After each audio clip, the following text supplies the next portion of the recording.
Allô, Steve. Salut Caroline. Bien, merci de me recevoir aujourd'hui dans vos super serres pour répondre à mes questions. Ça fait plaisir. Donc, première question que j'aimerais savoir, c'est quelle action vous avez posée pour favoriser l'innovation dans l'entreprise? En fait, nous, on a souhaité sortir des sentiers battus. Donc, on sait qu'il y a beaucoup de choses qui se font présentement au Québec au niveau des productions en serre. On a décidé d'aller voir ailleurs qu'est-ce qui se faisait. On est allé en Ontario, on est allé aux Pays-Bas. Et c'est justement durant un voyage aux Pays-Bas qu'on a passé devant une serre de radis.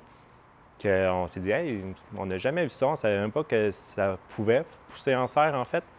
Donc, on s'est fait inviter. On a demandé d'être invité.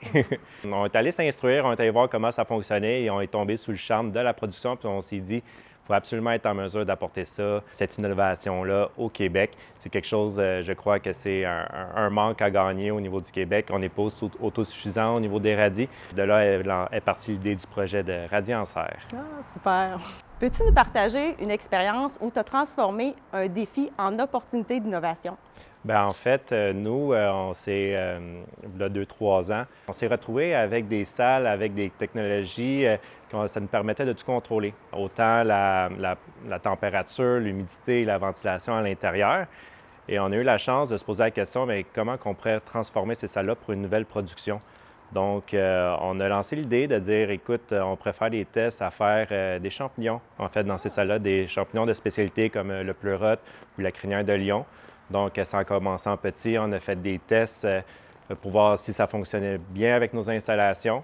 Puis, au fur et à mesure qu'on avançait dans le projet, on voyait beaucoup de succès. Et que là, bien, en fait, on a approché nos partenaires d'affaires pour leur présenter notre projet.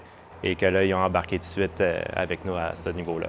Quel est l'élément clé, selon toi, pour innover? Bien, pour innover, selon moi, il faut toujours avoir un esprit d'amélioration, toujours mettre en question nos décisions, nos manières de faire.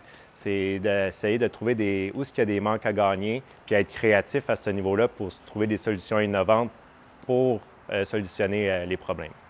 Quelles sont les prochaines étapes, les prochains projets pour votre entreprise en innovation? En fait, nous, on mise vraiment sur le développement du marché. Donc, présentement, on est beaucoup concentré sur la mise en marché au niveau des distributeurs, directement en magasin. Là, c'est vraiment aller innover, d'aller développer les marchés, autant au niveau de restauration, institutions et hôtellerie, mais aussi développer le marché au niveau de l'Ontario, du US. C'est les prochaines étapes à suivre chez nous. Comment vous amenez votre équipe à penser de façon innovante? Bien, en fait, c'est de les faire participer. Comme par exemple, on a envoyé nos employés, nos chefs de culture directement aux Pays-Bas pour aller voir les cultures de radis et ainsi prendre le pouls de voir où il y aurait des opportunités à avoir au niveau de la production de radis.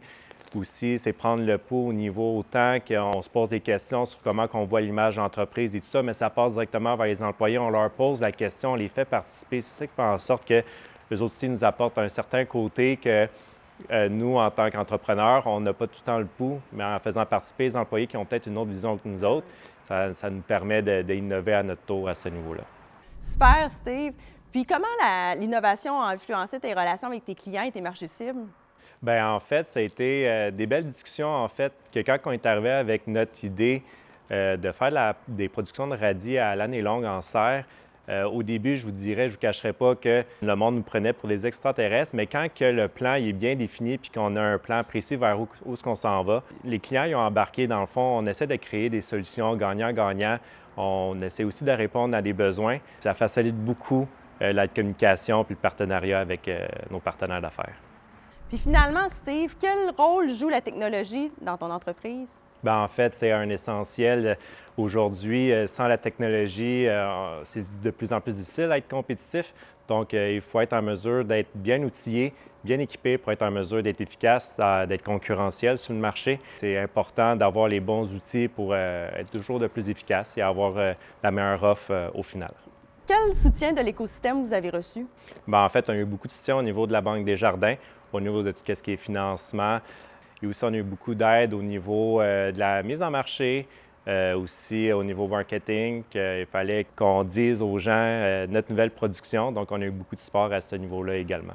Ouais, merci, Steve, pour tous tes conseils, toutes tes réponses, tout ça. Puis, finalement, en terminant, quel conseil donnerais-tu à un entrepreneur qui veut innover? Je vous dirais que ça serait vraiment d'être curieux, de sortir de chez soi, d'aller voir qu'est-ce qui se fait ailleurs. Et vraiment, le monde il est grand, il y a beaucoup de choses qui se font. Puis même si ce n'est pas dans la même application que qu'est-ce que tu fais présentement, il y a peut-être des petites choses au jour le jour que tu vas voir, tu vas apprendre, qui va faire en sorte que tu vas être capable de répliquer ou même d'améliorer chez vous. Donc, c'est vraiment d'être curieux. Ah, bien, merci, Steve, d'avoir répondu à mes questions. C'est très apprécié. Ça fait plaisir, merci. L'innovation, c'est vraiment au cœur des priorités chez Desjardins. Et à travers les années, on a lancé plusieurs initiatives différentes pour justement stimuler nos entrepreneurs, les supporter dans leurs projets d'innovation. Chez Desjardins Entreprises, Laval-Laurentide, en fait, on s'occupe d'accompagner la clientèle d'entrepreneurs sur l'ensemble du territoire de Laval et des Laurentides. C'est une équipe d'une trentaine de directeurs de compte qui accompagnent les entreprises de tout secteur d'activité, tout type d'entreprise ou taille d'entreprise, que ce soit quelques employés à plusieurs centaines d'employés. On peut vous accompagner, peu importe vos besoins, que ce soit des solutions de financement, des solutions bancaires, les besoins à l'international, les solutions de paiement. Notre volonté, c'est vraiment se positionner comme un conseiller stratégique pour votre entreprise. Donc, la première étape, c'est vraiment de prendre du temps pour apprendre à vous connaître, vous écouter, vos enjeux, vos défis, vos ambitions. Et une fois qu'on comprend bien votre réalité, on est en mesure de basculer en mode conseil, puis vous apporter des solutions concrètes et surtout vous présenter des gens qui peuvent être pertinents pour vous, générer des opportunités, des clients ou des fournisseurs potentiels qui vont vous permettre de réaliser vos ambitions puis passer à l'étape supérieure. Pour vos projets d'innovation, contactez-nous chez Desjardins Entreprises, ça va nous faire plaisir de vous accompagner.